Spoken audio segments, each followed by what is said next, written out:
जय हिंद एवरीवन, मैं अनुज चौधरी आप सभी का स्वागत करता हूं दून डिफेंस एकेडमी के ऑनलाइन प्लेटफॉर्म पर। और आज का ये सेशन थोड़ी सी समस्याओं से भरा हुआ है, क्योंकि आज मेरे पास जो ऑफलाइन वाले स्टूडेंट्स हैं उनकी विचारों की कॉल ही आ रखी है। क्यों? क्योंकि सर स्पॉट काउंसलिंग स्टार्ट होने वाली थी और काउंसलिंग की जो वेबसाइट है ना, देखो मैंने इसलिए यहां पे किया है, आपकी जो वेबसाइट है AISSAC वो ओपन ही नहीं हुई है। और अगर सुबह अब तो ओपन ही नहीं हो रही है बिल्कुल, और सुबह ओपन हुई भी थी तो उस पर ये लिखा हुआ आ रहा था कि भैया जो अभी वेबसाइट है उस पर पोर्टल अपडेट हो रहा है, उस पर करेक्शन चल रहे हैं। तो आज इस सेशन में मैं आपकी सभी परेशानियों का ये बता देता हूं कि स्पॉट काउंसलिंग कैसे होगी, और उसमें सबसे ज्यादा जो ध्यान रखने वाली बात है स्पॉट काउंसलिंग में, क्योंकि आपको स्कूल चूज करने का मौका मिलेगा, तो उसमें स्कूल किस तरीके से चूज करने हैं, क्योंकि अगर गलत स्कूल चूज कर लिया तो बहुत मुश्किल हो जाएगा। क्योंकि ऑनलाइन जब काउंसलिंग थी तब सभी स्कूलों की सारी जो सीट्स थी वो वैकेंट थी, आपने आराम से सभी स्कूल्स को प्रायोरिटाइज कर दिया था। अभी बहुत सारे स्कूल्स ऐसे भी हैं जहां कोई सीट बची ही नहीं है। तो पहली बात तो यह है कि काउंसलिंग की जो वेबसाइट है वो अभी ओपन नहीं हो रही है। आप निश्चिंत रहो, जब भी ये ओपन होगी, चाहे अभी हो या 2 घंटे बाद हो या कल सुबह हो या 4 घंटे बाद हो, चैनल को सब्सक्राइब कर लो, आपको नोटिफिकेशन मिल जाएगा कि अभी स्पॉट काउंसलिंग स्टार्ट हो चुकी है। अब बात आते हैं कि सर स्पॉट काउंसलिंग कैसे होगी। देखो, आप जिसे स्पॉट काउंसलिंग कह रहे हैं या फिर हम इसे कह सकते हैं कि भैया जो ऑफलाइन काउंसलिंग होने वाली है उसमें सबसे बड़ी बात तो यह है कि आपको मौका मिलने वाला है स्कूल्स को दोबारा से प्रायोरिटी पर रखने का, चूज करने का। तो उसमें सबसे बड़ी परेशानी यह है कि आप आंखें बंद करके कोई भी स्कूल दोबारा से चूज ना करें, खासकर अपना मन पसंदीदा स्कूल तो बिना सोचे समझे चूज ना ही करें। क्योंकि यह बात आप भी बिना चेक करे नहीं बता सकते कि ऑनलाइन काउंसलिंग के बाद आपके मन पसंदीदा स्कूल में सीट बची भी है या नहीं बची है। तो जैसे ही स्पॉट काउंसलिंग स्टार्ट होगी, आपको वहां पे प्रॉपर बताया जाएगा कि भैया देखो इसके भी राउंड्स होंगे, और 6 राउंड तो होंगे ही होंगे।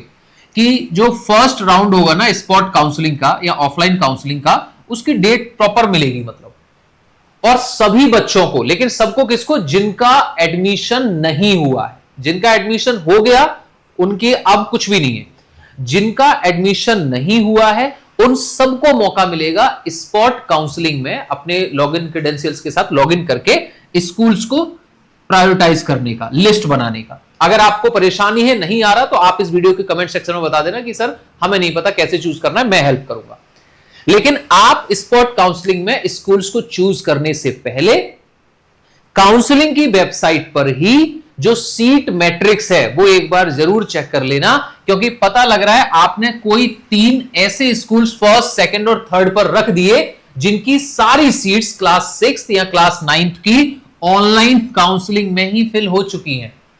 अब मुझे एक बात बताओ, अगर किसी स्कूल की सीट ऑनलाइन काउंसलिंग में भर चुकी है तो उन्हें ऑफलाइन काउंसलिंग में चूज करके क्या फायदा?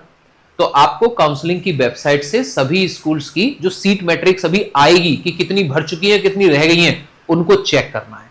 और चेक करने के बाद में आपको देखना है कि आपके मार्क्स कितने हैं। फॉर एग्जाम्पल, ऑनलाइन काउंसलिंग का जो 6th राउंड है, मान लीजिए आप सैनिक स्कूल जो गोलपारा है उसे चूज करना चाह रहे हैं, तो सैनिक स्कूल गोलपारा में आपने 6th राउंड की कट ऑफ देखी आपकी कैटेगरी की। यार मेरी कैटेगरी की जो कट ऑफ है वो 240 है।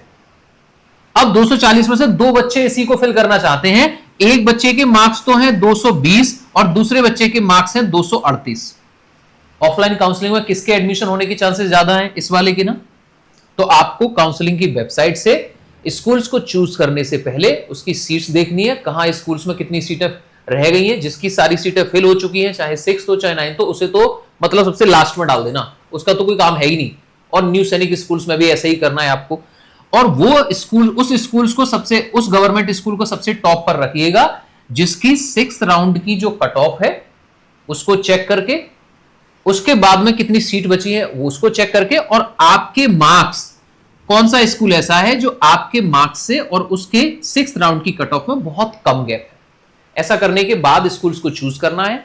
उसके बाद जब आप चूज कर लेंगे, उसके बाद क्या होगा? उसके बाद काउंसलिंग की वेबसाइट पर ही आपको यह मिलेगा कि वहां पर एक प्रोविजनल वेटिंग लिस्ट जारी होगी दोबारा से, क्या सर स्पॉट काउंसलिंग की भी वेटिंग लिस्ट आएगी? स्पॉट काउंसलिंग की भी वेटिंग लिस्ट आएगी और उसके बाद आपको एक 3 से 4 दिन का टाइम मिलेगा। 3 से 4 दिन के टाइम में आपको क्या करना है कि आपका नाम बहुत सारे बच्चों के नाम होंगे किसी स्कूल में वेटिंग लिस्ट में, तो जिन बच्चों के नाम होंगे मान लो, उनको क्या बोला जाएगा कि इस दिए गए समय में आपको इस स्कूल पर डायरेक्ट जाकर वहां पे रिपोर्ट करना है।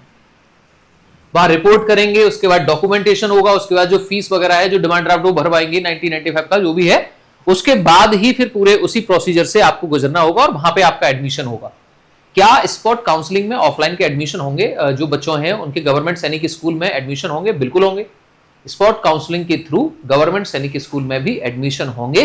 तो पैनिक वाली स्थिति मत बनाओ। अभी काउंसलिंग की वेबसाइट नहीं चल रही है, आपको सफिशिएंट टाइम मिलेगा। आप इस चैनल को सब्सक्राइब करो, मैं आपके लिए कंटिन्यू आपको इंफॉर्मेशन पहुंचाता रहूंगा। तो आज का सेशन हम यहीं पर स्टॉप करते हैं। जय Hind, thank you, take care.